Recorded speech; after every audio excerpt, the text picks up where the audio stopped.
বসো বসো বসো বসো। আরে কি হয়েছে? আচ্ছা আমার তোমার তোমার তোমার সমস্যাটা কি বলো আমারে বুঝাও, তোমার সমস্যাটা কি? আমার কোনো সমস্যা নাই। আম্মা তুমি যে জান দেওয়ার জন্য তৈরি হয়েছো, তোমার সমস্যাটা কি বোঝাও আমারে। কি হয়েছে খুললা কো? আম্মা ও সরি আম্মা, আম্মা শোনো আম্মা, ধরো যে তোমার হাতের তালুটা হচ্ছে একটা খাল, ঠিক আছে আম্মা? আম্মা এটা কি? চুরি? না আম্মা, এটা হচ্ছে কুমির। ধরো যে আম্মা খালের এদিকে যদি আমি কাইটে দিই, তাহলে কুমিরটা আস্তে আস্তে আস্তে আস্তে আস্তে আস্তে খালের ভিতরে ঢুকে যাবো। তার মানে এই যে খাল কাইটা কুমির ঢুকে দিছে আম্মা, তুমি বুঝো না এই ব্যাপারটা? আমি কিছুই বুঝতাছি না। তুই এই ঘুরাইয়া পেঁচাইয়া না কইয়া আমারে খুললা কো। আম্মা ঠিক আছে, আমি বুঝাই দিচ্ছি। সেটা হলো যে আমার ভাই বিয়ে করতেছে, কোনো সমস্যা নাই, তার বয়স হয়ে গেছে, বিয়ের বয়স পার হয়ে গেছে, কোনো সমস্যা নাই। কিন্তু কথা হলো আম্মা, যেই মেয়েটারে তুমি আমাদের ঘরে আনবে, এই মেয়েটা সম্পর্কে কি জানো তুমি? কেন, এই মেয়েটা সম্পর্কে তো জানি, খুব ভালো মেয়ে। আম্মা শুনো, এই মেয়েটার পিছনে যে কত ছেলে যে ঘোরাঘুরি করে তুমি জানোই না আম্মা। আচ্ছা ঠিক আছে, ওকে ঘোরাঘুরি করো, কোনো সমস্যা নাই। কিন্তু ধরো যে ডাক্তার, ইঞ্জিনিয়ার, ব্যাংকাররা যদি ঘুরতো, তাহলে আমি ব্যাপারটা মেনে নিতাম। কিন্তু আম্মা এই মেয়ের পিছনে সন্ত্রাসীরা ঘোরাঘুরি করে, সন্ত্রাসী চাঁদাবাজিরা ঘোরাঘুরি করে। আর আম্মা তুমিই কও। কই, আমি তো এরকম কিছু শুনি নাই। ওই মেয়ে সম্পর্কে তো সব কিছুই ভালো শুনছি। এই মেয়ে যে কত ছেলেরা নাকে দড়ি দিয়ে ঘুরাইছে তুমি জানোই না আম্মা। তোরেও ঘুরাইছে? ও আম্মা,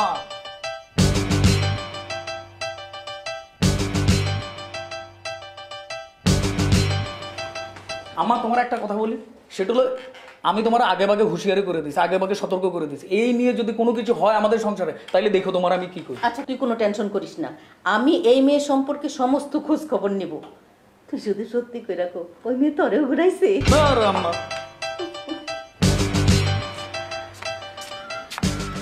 কি এমন জরুরি কথা? ক্লাস মিস দিয়ে আসলাম শালা, তুই তো আমার বয়ফ্রেন্ডও না। শোন, সেটা হচ্ছে আমাদের বাসা থেকে তোদের বাসায় বিয়ের প্রস্তাব নিয়ে যাবে, তুই স্টেট না করে দিবি যে আমি বিয়েতে রাজি না। মানে কি, আমি কিন্তু সিরিয়াসলি মিন করে বলতেছি তুই আমার বয়ফ্রেন্ড না, তাহলে বিয়ের প্রস্তাব আসবে কেন? না আমার কথা বলতেছি না তো, আমার বড় ভাইয়ের কথা বলতেছি। তুই স্টেট না করে দিবি যে এই ছেলের আমি বিয়ে করতে পারুম না পারুম না পারুম না। কেন না করবো কেন? আর শোন, আমি যদি তোর বড় ভাইকে বিয়ে করি, আমি যদি তোর ভাবি হই, তাহলে আরো সুবিধা না তোর জন্য। মনে কর তোর কথা শোনার জন্য আমার ক্লাস মিস দিয়ে আসা লাগবে না।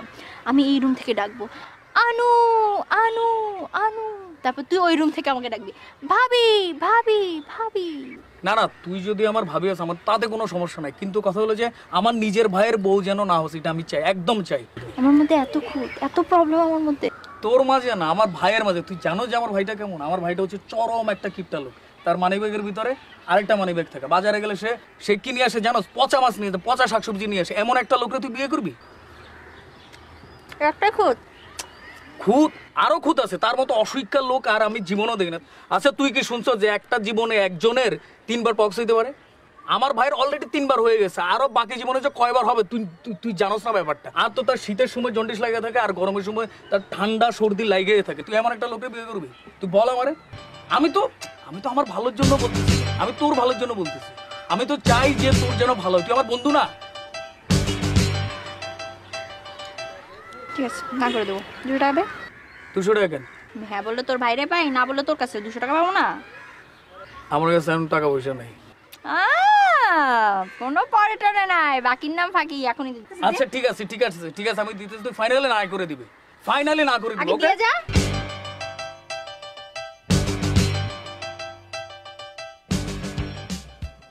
তোর কি কোনো বন্ধু আছে?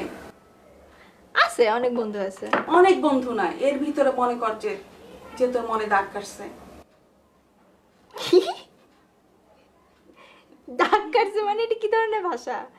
আমার কাছে মনে হইতেছে যে আমি বাংলা সিনেমা দেখতেছি। মানে দাগ কাটছে, এখন আমাকে চিন্তা করতে হবে ঘুমানোর সময় যে আমার মনে কি কেউ দাগ কাটছে। তারপর সকালবেলা উঠে যখন ব্রাশ করতে যাবো, আয়নার সামনে দাঁড়ায় বলবো আল্লাহ আমার মনে কি কেউ দাগ কাটছে। মামি জিজ্ঞেস করো, তুমি কি জানতে চাইতেছো? আমার কি কোনো বয়ফ্রেন্ড আছে এর জন্য? হ্যাঁ আমি এটাই জানতে চাচ্ছি। তো সেটা বলো যে মা শোনা তোর কি কোনো বয়ফ্রেন্ড আছে? মা শোনা তোর কি কোনো বয়ফ্রেন্ড আছে? বল এই আমারে। তো গুড না। আলহামদুলিল্লাহ, তোর জন্য বিয়ের প্রস্তাব আসছে।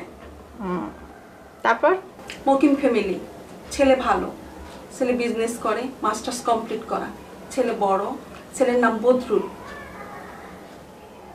কি বদরুল? আমি নামটা শুনে মনে হলো যে 71 সালে ম্যাট্রিক পরীক্ষা দিস। তুমি যদি বলতা যে শুভ, ফাইসাল, তাও না হয় বুঝতাম যে নামটা অনেক সুন্দর। তারা বদরুল, আর এত ইন্টারেস্ট সহকারে লাফাই লাফাই তুমি ওর মানে ডিটেলস আমাকে বলতেছো, মনে হইতেছে মামার সাথে তোমার বিয়ে না হলে তুমি এই ছেলেকে বিয়ে করে ফেলবে। যা কিছু বলিস। শোন, ছেলের পক্ষ থেকে তোরা একদিন দেখতে চাচ্ছে, তুই সময় দে। আসলে যে দেখতে চাইলে আমি দাঁড়ায় গেলাম, দেখো আমারে আজও। আচ্ছা ঠিক আছে, আমার একটা শর্ত আছে। আমি ওই ছেলের সাথে একদিন দেখা করব, কথা বলবো। আমার কাছে যদি মনে হয় ছেলেটা ভালো, তাহলে আমি এসে তোমারে বলবো, ঠিক আছে? তারপর পরের ব্যাপার পরে দেখা যাবে। আচ্ছা।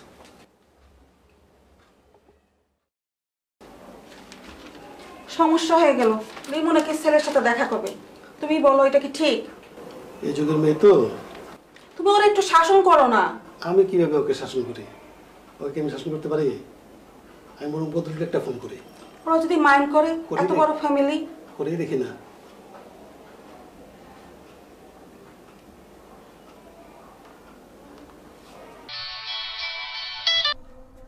হ্যালো, হ্যালো, আসসালামু আলাইকুম মামা। একটা সমস্যা হয়ে গেল। হ্যাঁ, রিমু তো দেখা করতে চায় তোমার সাথে, এটা কি সম্ভব? ও কোনো অসুবিধা নেই মামা, এটা কোনো সমস্যাই না। উনি তো দেখা করতে চাইতেই পারে, তাই না? এই বিয়ে শাদির ব্যাপার, এটা তো লাইফের ব্যাপার, এটা দেখা করতে চাবে মামা, কোনো অসুবিধা নেই, আপনি চিন্তা করেন না মামা। যাক বাবা, ভালো হলো, ও এখন তোমার সঙ্গে যোগাযোগ করবে। কোনো অসুবিধা নেই মামা, এটা নিয়ে আপনি একদম চিন্তা করেন না। উনি ফোন দিলেই আমি চলে যাবো ওদিকে মামা, আপনি একদম এটা নিয়ে চিন্তা করেন না। আচ্ছা মামা, ওটা বাদ দেন, আপনি এখন বলেন আপনার পছন্দের মাছ কি? প্রিয় মাছ, প্রিয় মাছ পাঙ্গাসটা পছন্দ করি একটু। পাঙ্গাস মাছ? আপনি কোনো চিন্তা করেন না, আপনার বাসায় আজকে 10টা পাঙ্গাস মাছ চলে যাবে মামা। না না না, কি দরকার? না না না মামা, দরকারটা আমি বুঝতেছি মামা, আপনি বুঝতেছেন না। এটা নিয়ে আপনি চিন্তা করেন না। আমি এখন ফোন রাখতেছি, বুঝছেন মামা? আপনি চিন্তা করেন না একদম। আর মামিরে আপনি আমার সালাম দেন। হ্যাঁ মামা, রাখি দিলাম মামা, আসসালামু আলাইকুম।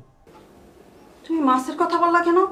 আমি তো মাছের কথা বলি নাই, বদরুলি তো আমাকে বললো মাছের কথা। খাবারের কথা শুনলে আর হুঁশ থাকে না তোমার। আমি তো নিজের থেকে বলি নাই। হ্যাঁ, ও মাছের কথা বললো তাই আমি বললাম।